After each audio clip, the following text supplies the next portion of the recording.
Olá pessoal, esta aula é sobre a estimação do tempo de resposta usando medições. Trata-se do capítulo 16 do livro e nosso objetivo é tentar responder esta pergunta: como estimar com medições o tempo de resposta no pior caso?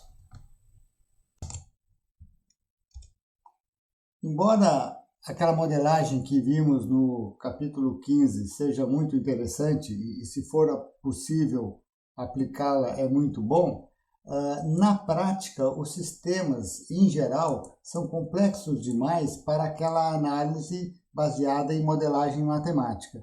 E na indústria o que é mais usado no afinal de contas é mesmo a medição do tempo de resposta.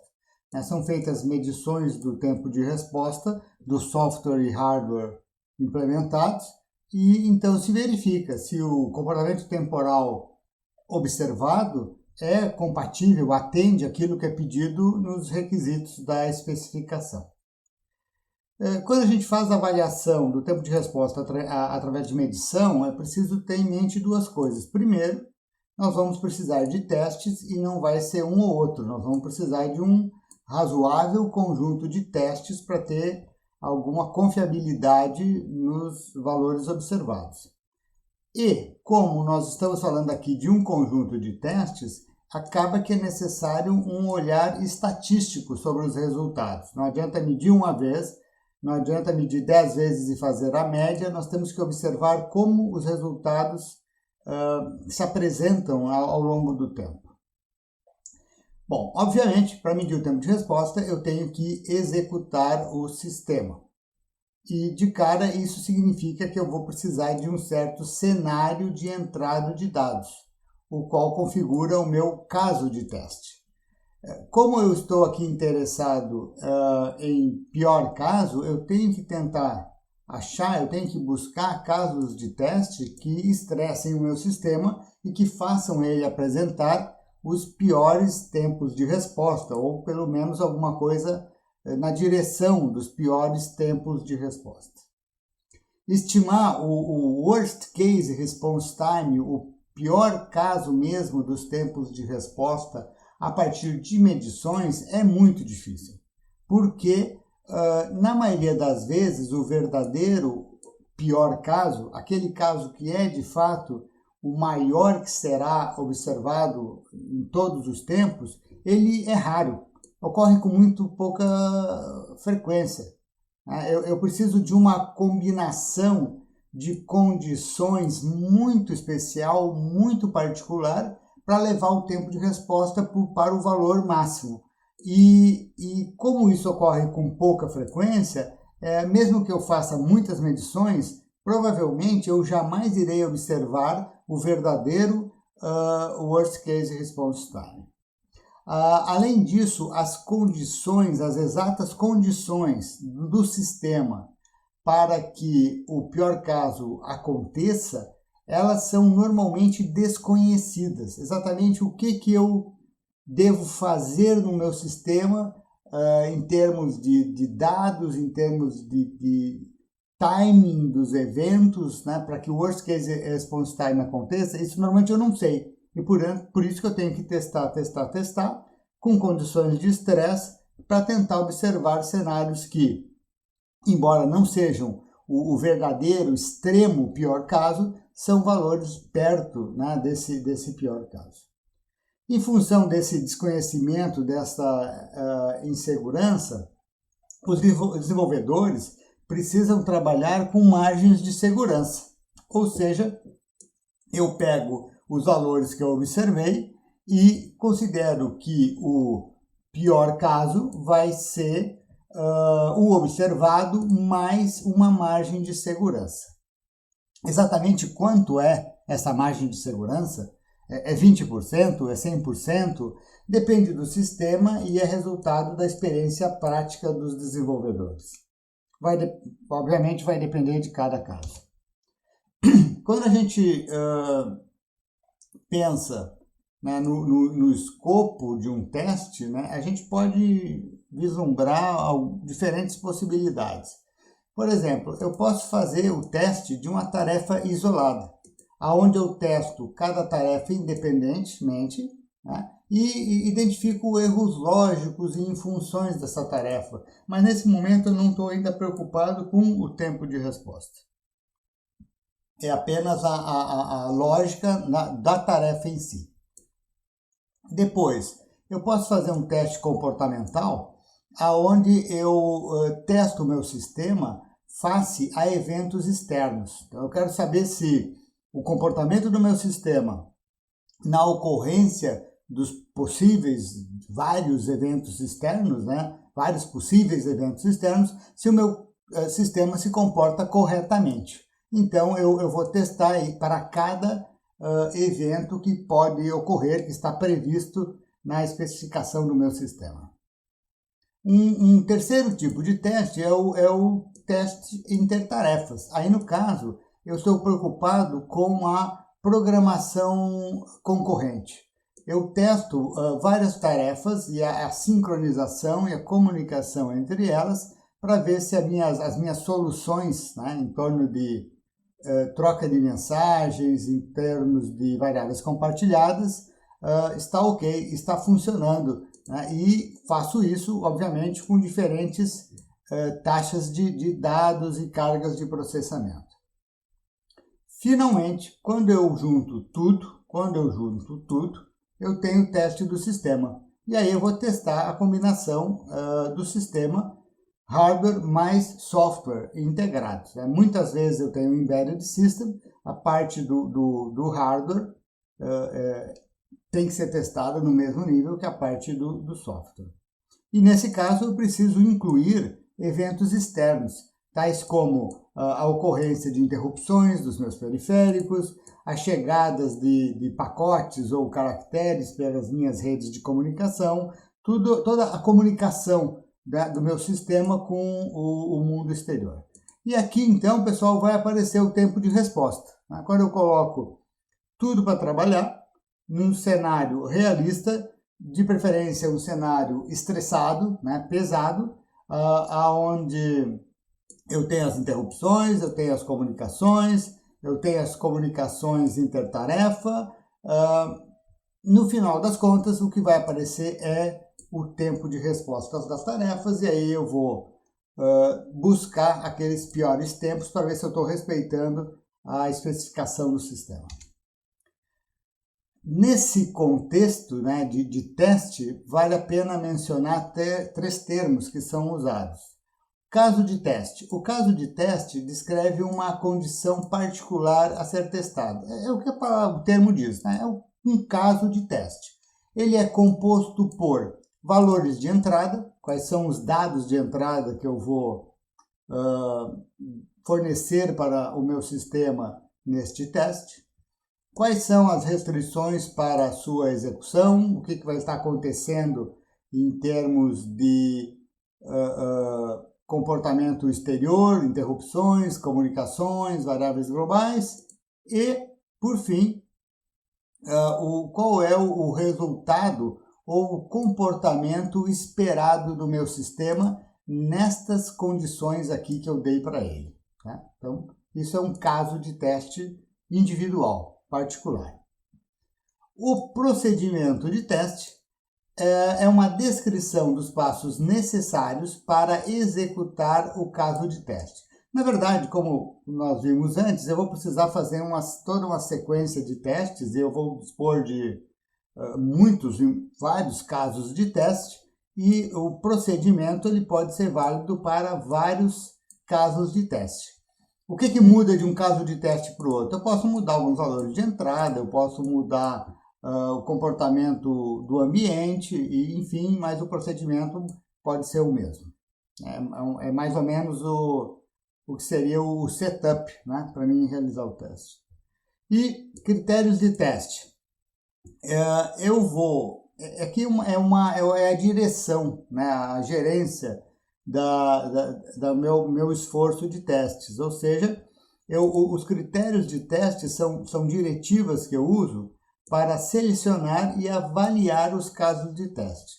Quer dizer, de que maneira eu vou, ou melhor, que testes eu vou usar e como eu vou variar esses testes, de que maneira eu vou evoluir os testes com o propósito de aumentar as possibilidades de perder deadline, né? Provocar falha aqui é claro que falhas funcionais lógicas também, mas no nosso caso, principalmente falhas temporais, né?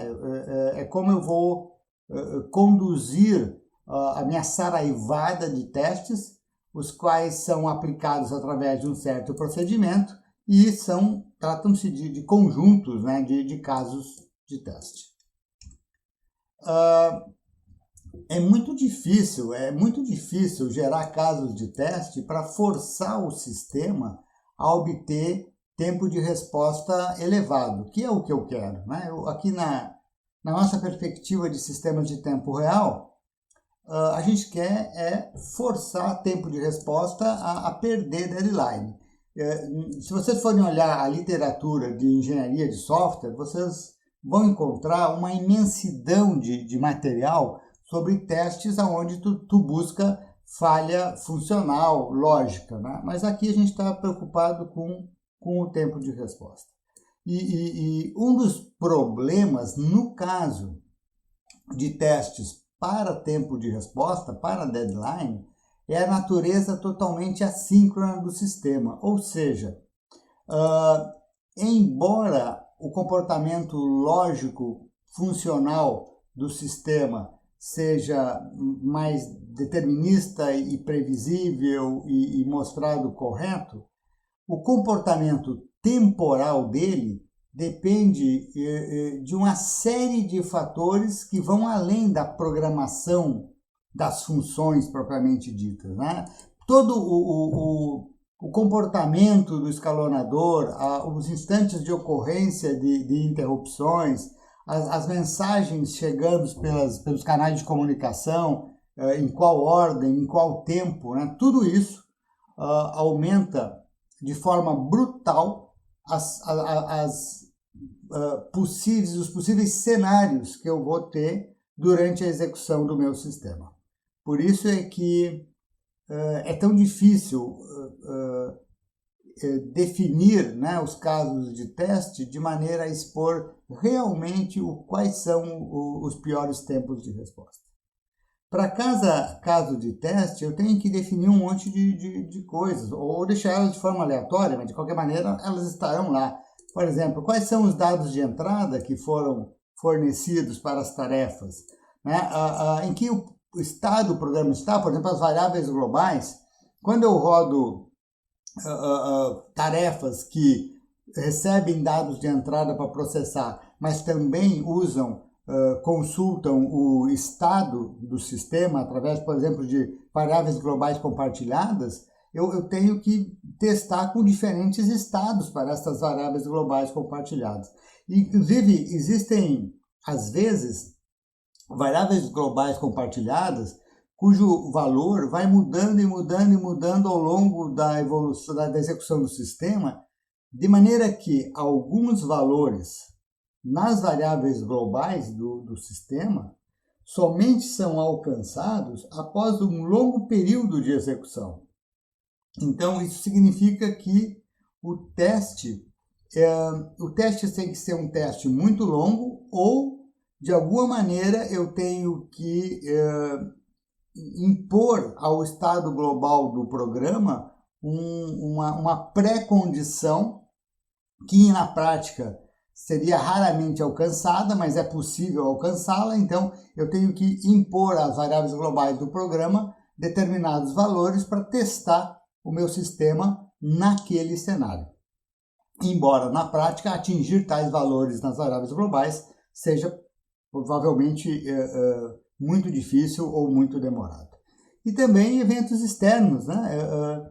Se eu estou recebendo interrupções e mensagens, né, via rede local ou algum outro tipo de conexão, a sequência dos eventos externos, a ordem deles, o timing, o momento deles também pode variar pra caramba e é impossível testar todas as combinações que eu posso encontrar na prática. Então, tudo isso torna o teste visando mostrar, né, fazer aparecer falhas temporais, uma tarefa bastante difícil. Né? E lembre-se que se nós estamos em um teste de tempo de resposta, de deadline, a dinâmica do sistema é de grande importância. Não são apenas as operações lógico-aritméticas, não. É quando cada tarefa faz cada coisa é que vai, no final, produzir o tempo de resposta das tarefas e, por fim, do meu sistema.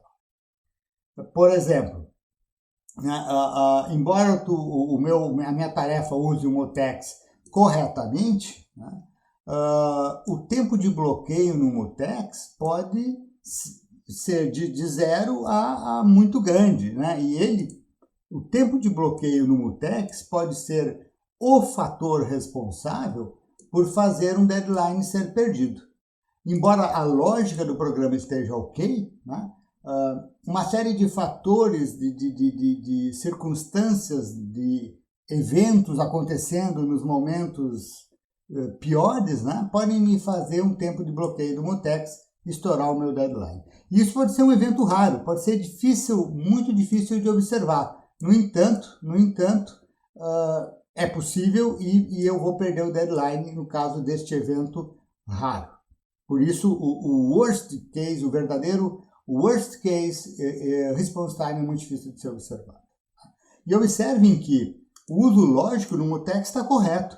Pode ser um simples lock and lock, não tem nada ali de problema lógico. Não, é apenas a questão do tempo que a tarefa fica no lock. Algo que em teste funcional normalmente passaria completamente despercebido. O testador não estaria de forma alguma preocupado com isso. Lembrando então, né, em resumo, que a dinâmica do sistema no tempo, que é o que nos interessa nesse teste das características temporais, né, a dinâmica do sistema no tempo é afetada por eventos externos, né, quando as interrupções chegam, em que ordem elas chegam, né, em que estado o sistema está quando elas chegam, o escalonamento das tarefas, as decisões de escalonamento do meu escalonador, obviamente os dados de entrada que estão chegando, os números que estão chegando via teclado, ou via Ethernet, ou via sensores de temperatura, de pressão, tudo isso são dados, e o estado do sistema, normalmente variáveis globais compartilhadas. Por exemplo, eu estou implementando um controlador do tipo PI, e o componente integral é o somatório do erro ao longo de toda a vida aí do meu sistema e, portanto, esse estado do sistema evolui e ele é também importantíssimo para definir a dinâmica do meu sistema. Por fim, como é que eu avalio a qualidade do meu conjunto de testes? Dado que no final das contas eu apliquei esses trocentos casos de teste aqui, como é que eu, de alguma maneira, meço a qualidade dos meus testes? Isso é feito através do conceito de cobertura dos testes. A cobertura dos testes indica que partes da aplicação foram realmente testadas. Normalmente, a minha etapa de testes tem como meta atingir uma certa cobertura. Como é que a gente indica, né, descreve a cobertura? Tem várias maneiras, a literatura de engenharia de software é ampla, vasta nesse aspecto, né? É fácil vocês encontrarem material sobre isso. Aqui um resuminho, a gente pode falar em cobertura por linha, onde eu procuro fazer com que cada linha do código seja executado pelo menos uma vez, né? Pelo menos em algum caso de teste, uma vez.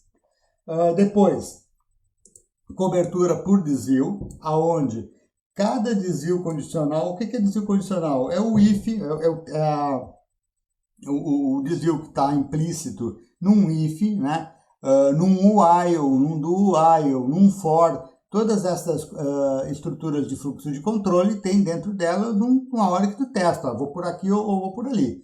Então, cobertura por desvio é garantir que cada teste, cada if, né, cada jump condicional que eu tenho no meu código é executado pelo menos em um caso de teste. Cobertura por condição tu vai um pouquinho além, né, porque cada desvio condicional tem duas, né, tem dois ou mais caminhos, né, se for um switch, tem mais de dois. Então, na cobertura por desvio, tu quer que cada desvio condicional seja executado pelo menos uma vez, podendo sair por um lado ou por outro, né? O if pode dar then ou pode dar else. Eu quero aqui testar o if. Na cobertura por condição, não, tu vai além. Tu queres que cada expressão booleana básica assuma true e false. Ou seja, se eu tenho um if, eu quero que o then seja executado pelo menos uma vez e o else seja executado pelo menos uma vez. Então, eu teria aí a cobertura por condição. E, finalmente, a cobertura mais poderosa, e por isso mesmo mais difícil de se conseguir, é que toda sequência de caminho seja executada pelo menos em um caso de teste. Se eu tenho cobertura por caminho, eu tenho também as outras coberturas garantidas.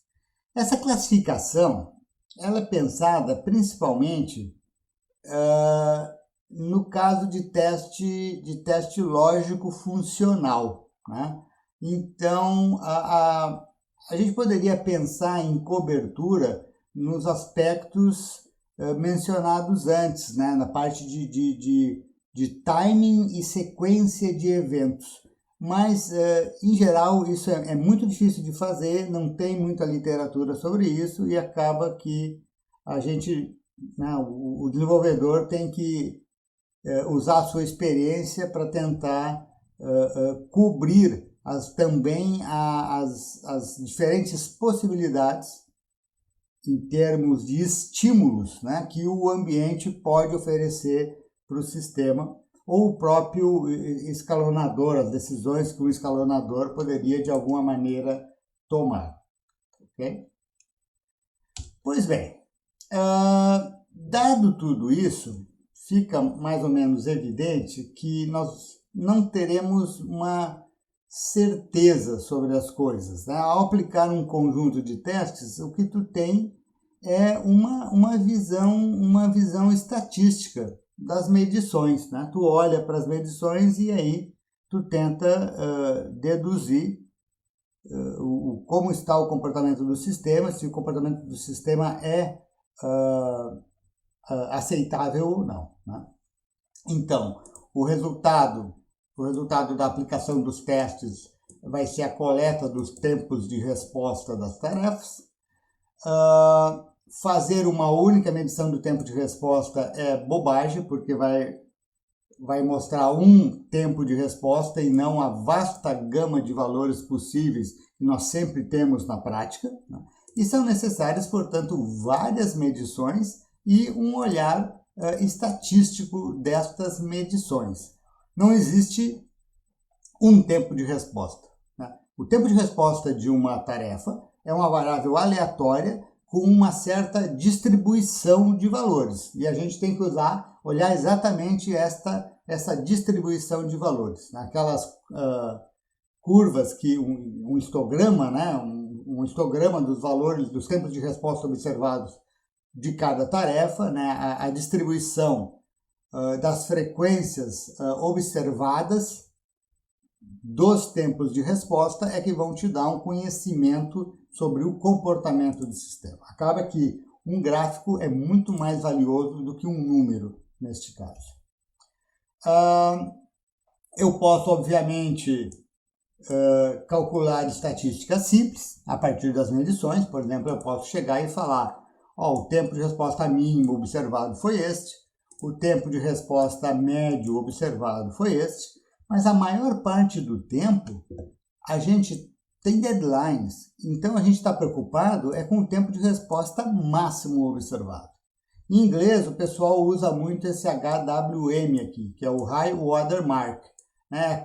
Quando o rio sobe da enchente, aquela marca que a água deixa, né, do nível mais alto da enchente é o high water mark, e isso, então, na verdade, nada mais é do que o tempo de resposta máximo observado para cada tarefa, né? Porque a gente sempre vai estar olhando cada tarefa com o seu deadline.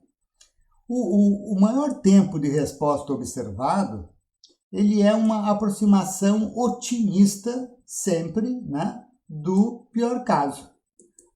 Acontece que as condições de interrupções, mensagens, variáveis globais, dados de entrada, escalonamento, etc., essas condições que levariam ao pior caso, provavelmente elas nunca foram observadas no teste, né? E o HWM foi aquele caso de teste que levou a tarefa o mais perto, né, do WCRT.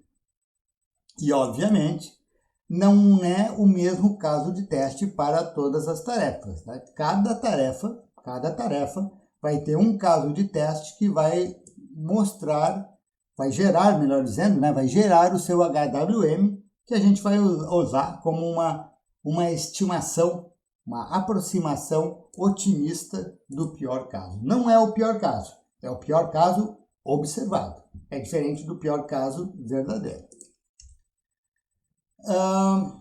Em muitos sistemas desenvolvidos, o que as pessoas fazem é pega o pior caso observado, acresce uma margem de segurança, existe 20%, é um número mágico que muitas vezes é citado, mas é totalmente baseado na experiência das pessoas, né? E aí o meu maior valor observado com essa margem de segurança eu uso como um estimador do pior caso. E comparo este estimador do pior caso com o deadline da tarefa para saber se eu estou atendendo os requisitos temporais, né? O valor da margem de segurança depende totalmente da variabilidade do tempo de resposta, né? Por quê? Vamos lá. Se eu tenho um algoritmo de um controlador PI, que praticamente não tem if, não tem while, é só desce fazendo continha. Estou rodando em cima de um microcontrolador bem simples, sem cache, sem pipeline, sem nada. A variação, e ainda são 2, 3 tarefas muito simples que nem se comunicam. É óbvio que o tempo de resposta vai variar pouco e a minha margem de segurança pode ser pequena, porque o maior valor observado estará próximo ao pior caso. Agora a gente pega uma aplicação com 20 tarefas rodando num microcontrolador avançado, de repente até em cima de Linux, né? As tarefas com montes de mutexes e variáveis condição, como nós vimos no capítulo 13 do livro, e, bom, aí é uma loucura. O tempo de resposta varia brutalmente, né? Facilmente, a diferença entre o melhor tempo de resposta e o pior tempo de resposta é de milhares de vezes. Portanto, neste caso, com uma imensa variabilidade, eu sou obrigado a usar uma margem de segurança muitíssimo maior. Ou considerar que o meu sistema é de software real-time e aceitar que de vez em quando eu vou perder o deadline, porque ocorrerão tempos de resposta tão elevados que eu nem vi eles nos meus testes, né? Isso pode acontecer. Aqui tem um exemplo numérico disso que eu acabei de falar, né? Imagine que a gente mediu os nossos tempos de resposta em casos de teste estressantes, no aspecto temporal da coisa, e a gente observou tempo de resposta entre 12 a 14 milissegundos para uma determinada tarefa. Então, se eu pegar todo o escopo de variação aqui, que é 2 milissegundos, e usar isso como margem de segurança, né? E chegar então a uma estimativa de 16 milissegundos para o worst case response time, se os meus testes foram foram bem feitos, até parece razoável fazer isso, tá certo? No entanto, se o nosso hardware é mais complexo, né? Tem tudo aquilo que a gente viu no capítulo sobre variação de tempo de execução, né, a partir do hardware. Se o meu sistema operacional é mais complexo, né, também tivemos aí um capítulo sobre isso, fontes de variabilidade para o tempo de resposta. Acaba que o tempo de resposta varia mais, né? Aqui no meu exemplinho, 10 a 16 milissegundos. Ora, colocar agora uma margem de segurança de 2 e usar um worst case response time de 18, já não parece tão bom assim, né?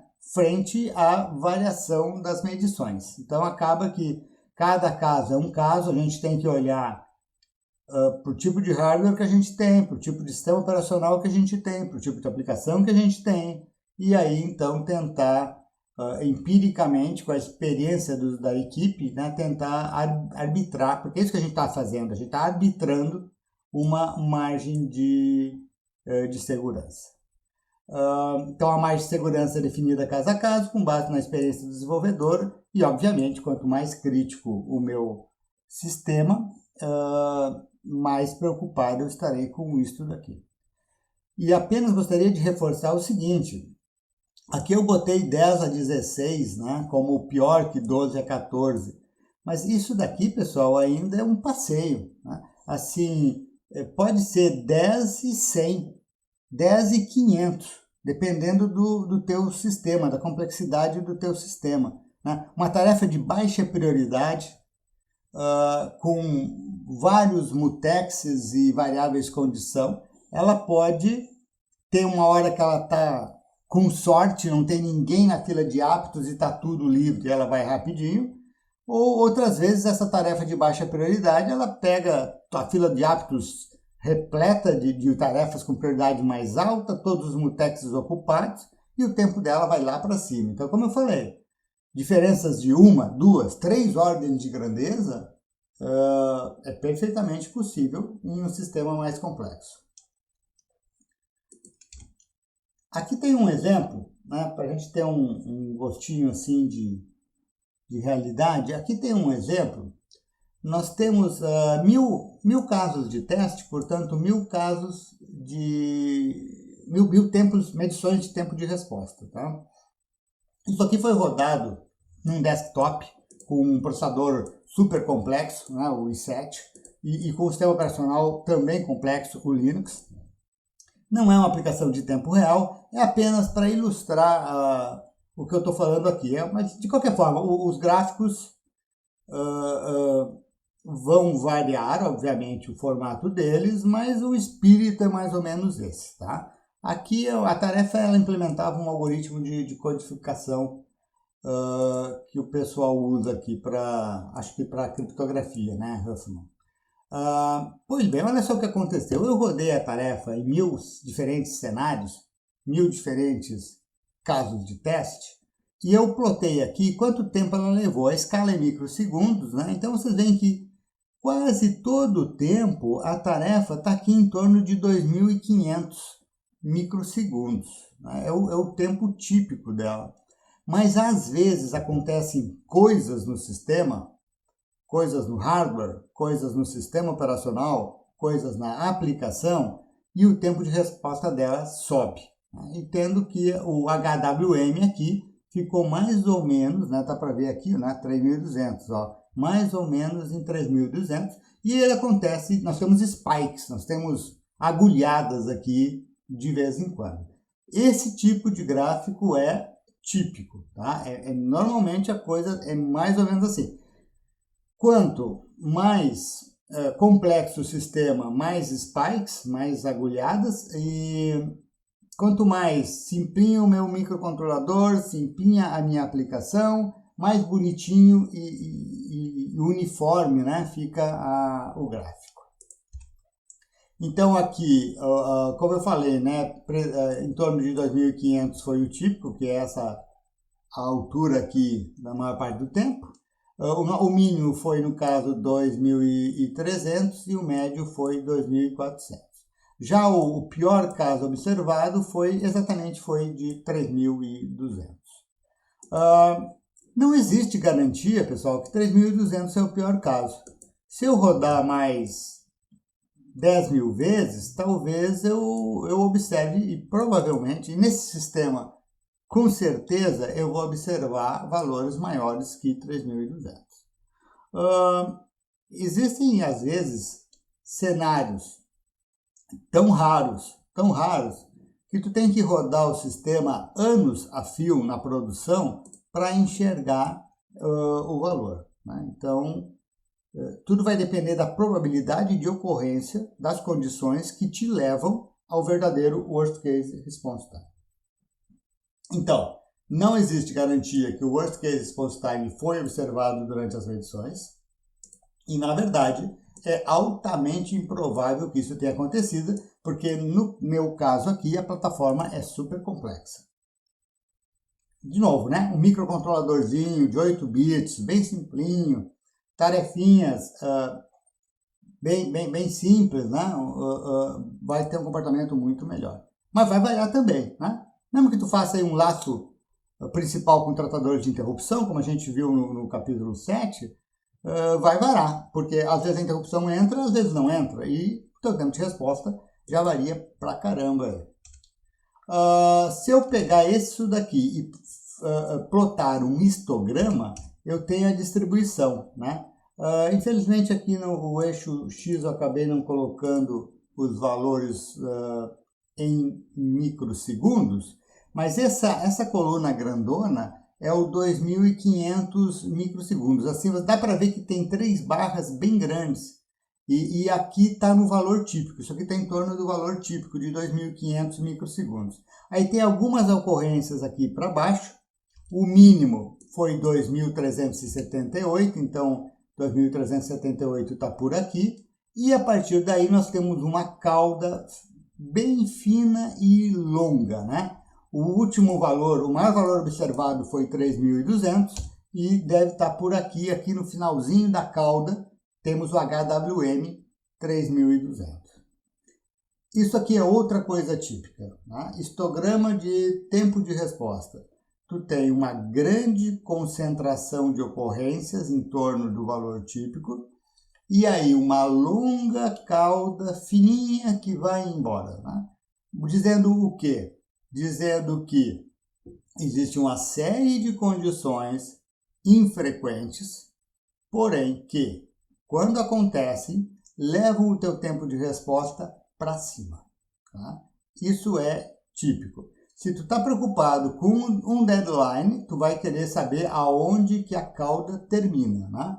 Quando a cauda encontra o eixo X, nós temos o high water mark, né? O pior tempo observado.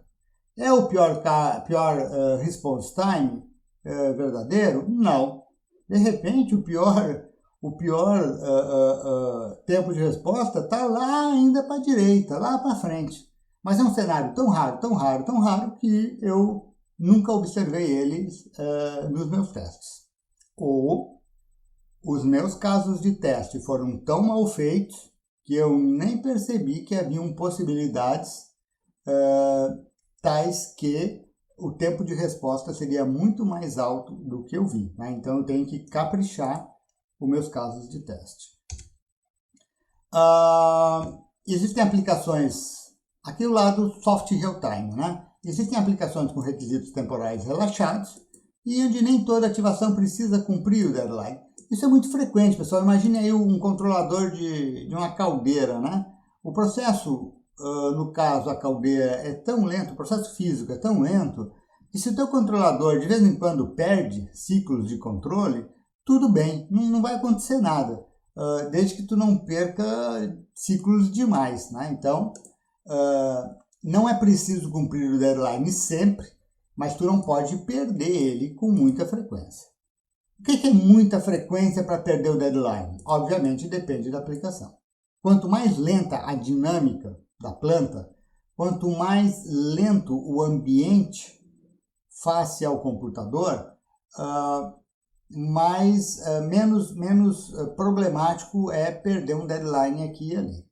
Às vezes não. Nas sistemas elétricos, por exemplo, perder, mesmo que seja um ou outro deadline, já pode ser algo complicado. Então, depende da aplicação e um documento de especificação bem feito vai te dizer isso. Um documento de especificação bem feito, ele vai ter que dizer, olha, eu topo perder deadline até tal limite. E agora a gente, né, de alguma maneira, obviamente, mensurável, porque quando eu for entregar o sistema por cliente, eu tenho que dizer, olha, tá aqui, ó, estou atingindo o que tu me pediu, ou não. Isso é importante. Como definir isso, pessoal? Tem muitas maneiras diferentes, né? Vamos supor que nossa tarefa tivesse um deadline de 3.000, né, microsegundos. 3.000. Naquelas medições que eu fiz aqui, ó, nessas medições aqui, fizemos 1.000 execuções, o tempo de resposta ficou abaixo do deadline em 982 vezes. Então, nos testes que eu apliquei, eu observei que 98,2% das ativações cumpriram o deadline. Isso é bom o suficiente? Não sei. Eu tenho que pegar a especificação do sistema para ver se aquele tipo de sistema, o propósito do meu sistema, né, o ambiente, a planta, enfim, tolera isto ou não. Tá? Depois, outras maneiras. Tá? Eu posso determinar o pior tempo de resposta observado para um percentual de medições menor que 100%. Porque antes eu falei para vocês assim, olha, o maior valor observado foi 3.200. Ok, então o HWM, considerando 100% das ocorrências, 100% dos testes, né, foi de 3.200. Mas o que acontece se eu pegar o 1% dos casos com tempo de resposta mais elevado e jogar fora, botar para baixo do tapete? Olha, eu vou pegar 1% aí pior e não vou olhar. Qual é o pior tempo de resposta observado em 99% dos casos? Bom, aí já não é mais 3.200, que era para 100%, agora é de 3.083. São métricas, são medições. Aí, de novo, né, qual que eu devo usar? Eu devo usar aquela que fica mais bacana para mim vender o produto lá para o cliente? Não, eu tenho que usar aquela que está na especificação do sistema, que é aquilo que foi demandado por quem especificou o sistema de tempo real que a gente está implementando. Né? O objetivo dos dois casos é desconsiderar uma parte da cauda. Né? Quando eu falo assim, só vou olhar o pior caso para 99%, eu estou jogando fora a cauda, né, à direita. Né? A cauda, lá no finalzinho à direita, ela inclui valores muito altos, porém de baixa taxa de ocorrência, e talvez a natureza da aplicação permita que eu ignore eles. Mas isso aí, quem especificou o sistema tem que me dizer, tá certo? O que mais? Em alguns sistemas, o importante não é o percentual de perdas de deadlines, né? Que a gente está falando, vou perder 1% dos deadlines, por exemplo. Não. Às vezes o problema é o tempo entre duas perdas consecutivas. Por exemplo, uma tarefa implementa o controle realimentado da velocidade do motor elétrico. O equipamento eletromecânico possui uma inércia física, né, que a tarefa pode perder um deadline de vez em quando e não vai acontecer nada. Não vai acontecer nada. Se eu perder um deadline de vez em quando, tudo bem. Porém, se eu perder uma rajada de deadlines, se várias ativações consecutivas da tarefa perderem o seu deadline, portanto, uma rajada, né, de perda de deadline, aí o controlador vai perder qualidade. O controle vai ficar frouxo e a velocidade do motor poderá variar além do desejado. Tá certo? Então, existe um limite, não para o percentual total de perda de deadline, mas sim para a duração de uma rajada de perdas de deadline. Aqui temos um exemplo. Eu lembre-se que nós temos aqui o nosso worst case observado foi 3.200, né? Vamos fazer de conta que nós temos um deadline de 3.000. E aí o que eu fiz? Eu peguei aquele gráfico aqui original e disse o seguinte, olha, o meu deadline é 3.000, está aqui 3.000, né?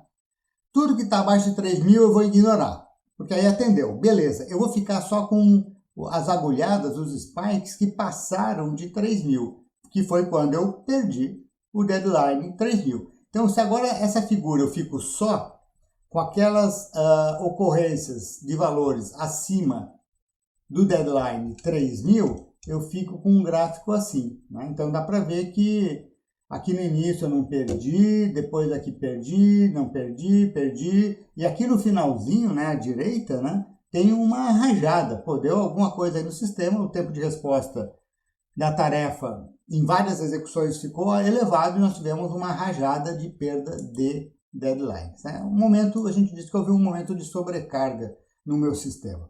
O que aconteceu? N coisas podem ter acontecido, pessoal. Pode ter sido uma rajada de interrupções, ou uma rajada de comunicação via rede, ou a comunicação vem no mesmo ritmo, mas os dados são complexos e as tarefas estão levando mais tempo para computar as respostas.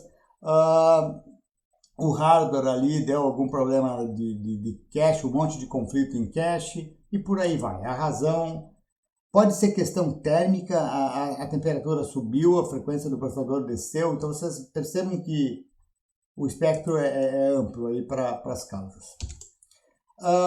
Uma maneira de dizer se isso aqui está bom ou não está bom é computar o que a gente chama de skip factor, o fator skip, né? Fator de pulo. Uma tarefa tem um fator skip S quando a distância entre duas perdas de deadline é de no mínimo S ativações. Como é que funciona isso? Aqui nós tivemos 18 perdas de deadline. 18 perdas de deadline. Qual a distância entre as perdas? Né? A primeira perda só ocorreu depois de 119 ativações. A segunda perda só ocorreu depois de 116 ativações da primeira perda. Aí teve um aqui com 16, olha só, depois dessa perda de deadline aqui, passou uma e na ativação 2, pimba, perdeu de novo. Então deu duas perdas próximas aqui. Depois voltou a espaçar e olha só, aqui nós tivemos uma rajada brutal. 4 casos de teste, 4 ativações da tarefa, na verdade, 4 ativações da tarefa em sequência, elas perderam o deadline. O sistema entrou numa sobrecarga tal que nós perdemos 4 deadlines em carreira aí, né? Então o skip factor caiu para 1. Uma distância de 1 significa que os deadlines foram perdidos em 2 ativações consecutivas, né? Aquela rajada de 4 perdas de deadline em sequência é indicada dessa maneira aqui. Isso é comum em sistemas de propósito geral, porque quando o meu Linux entrou num momento de sobrecarga, a tarefa sofreu e sofreu por algum tempo. Tá? Uma coisa que eu não falei, que pode gerar confusão, é que um caso de teste pode implicar na execução de muitas vezes a mesma tarefa, tá certo? Então, nós estamos vendo aqui, assim, nessa parte aqui da visão estatística das medições, nós estamos observando execuções individuais da tarefa, né? Que está gerando esses gráficos todos aí. Eu posso ter, pessoal, num caso de teste, eu posso ter a execução da tarefa por múltiplas e múltiplas vezes. Tá? Então, observem que lá no início a gente viu, tem que ter muitos casos de teste para ter uma cobertura boa e estressar o sistema de diferentes maneiras, conseguir cobrir os cenários todos que me interessam. Cada caso de teste vai me gerar um negócio assim para cada tarefa, a qual vai requerer esta análise. Lembrando que algumas tarefas são críticas, outras são soft real-time, outras nem têm deadline, né? Então, cada tarefa vai ser olhada da sua maneira. Assim, finalzinho agora, tá? Ficou longo o vídeo, né? Mas a gente está quase lá. Uma outra maneira, além do skip factor, uma outra maneira de especificar a perda eventual de deadlines é através da noção de deadline MK firme. O que é isso? Uma tarefa é MK firme se ela sempre cumpre M deadlines em qualquer janela de K ativações consecutivas. Então, ou seja, ao longo da vida da tarefa, tu pega K ativações consecutivas. Qualquer lugar, em qualquer momento da vida da tarefa, tu vai lá e pega, ok, eu vou pegar essas K ativações consecutivas. Quantas deadlines eu perdi aqui? Eu perdi M. Então ela está se comportando como MK. Se tu olha a tarefa toda, né? Toda, e sempre, a cada janela de K ativações consecutivas, ela nunca, ela sempre cumpre, não é que eu falei perde, né? Ela sempre cumpre pelo menos M deadlines, então ela é MK firme. Obviamente, se eu vou cumprir M deadlines dentro de uma janela de K, M é menor ou igual a K, né? Se M igual a K, eu cumpro e todos os deadlines. Então, eu posso usar MK firme no sentido, esta tarefa se comporta como MK firme com M igual a tanto, K igual a tanto, ou eu posso também dizer, olha, a tarefa ela tem que ser MK firme, com M igual a 2, K igual a 5. E aí, então, eu tenho um requisito temporal na forma de um requisito MK firme.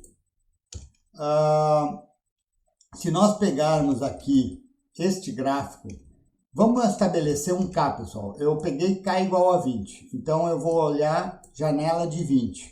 Se eu pegar nesse gráfico aqui, uma janela deslizante de 20 e correr essa janela de ponta a ponta, eu vou observar que, no pior caso, dentro de uma janela de 20 ativações, eu observo 6 deadlines perdidos e 14 cumpridos. Tá? Então, pegando uma janela de 20, correndo ela de ponta a ponta, a pior janela de 20 me dá 14 deadlines cumpridos e 6 perdidos.